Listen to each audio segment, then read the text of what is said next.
Бүгін біз сіздердің назарларыңызға мектебімізде ашылып жақын арада жұмыс істеп жатқан STEM лабораторияны ұсынамыз.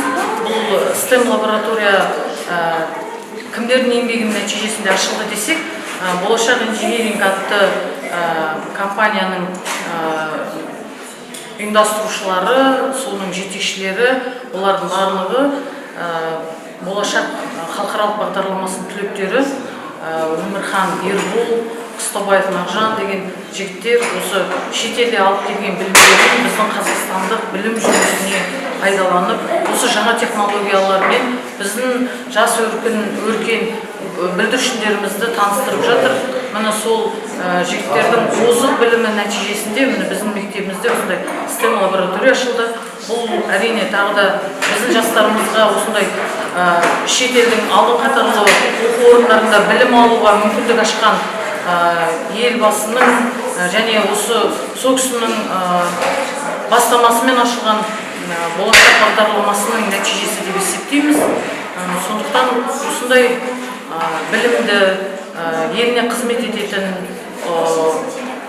ел жанды жастарымыз көп болсын. Бізде мысалы STEM орталығы дейміз. STEM орталығы деген аббревиатура 4 сөзден Science, Technology, Engineering, Mathematics, яғни ғылым, технология, инженерия және математика. Осы 4 дисциплина қазіргі заманның локомотиві болып келеді. Сіздер телефондарыңыз қолданып отырған, мынау шам-шырақ болмаса камералы түсіріп отырған барлығы сол инженерлердің өнертабысы. Оған адамзат қалай жетті? Осы сияқты лабораториялар біреулер үйінде жасады, біреулер гаражда жасады. Соған қарамастан мысалы бір технологиялық прогресс орын алды тарихта.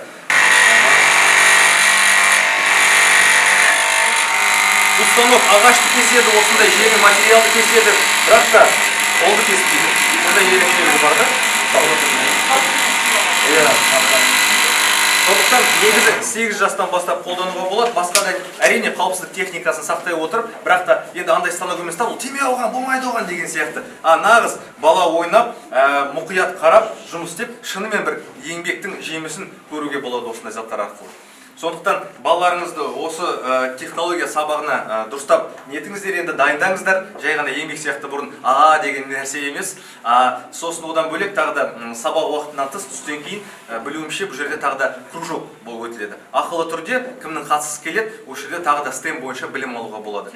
Тереңірек. Сосын одан бөлек мысалы балалар бар ғой, ғылыми жобалары бар. Болмаса соған дайындалып жатқан физика пәнінен, химия пәнінен, биология пәнінен осы кабинетке келіп, осы кабинеттің мүмкіншіліктері арқылы сол жобаларды жетілдірсе болады. Жалпы беретін потенциалы осы, мен білетін, бірақ та одан ары да әлі ашылады деп сенемін. Сондықтан келіп тыңдағандарыңызға рахмет.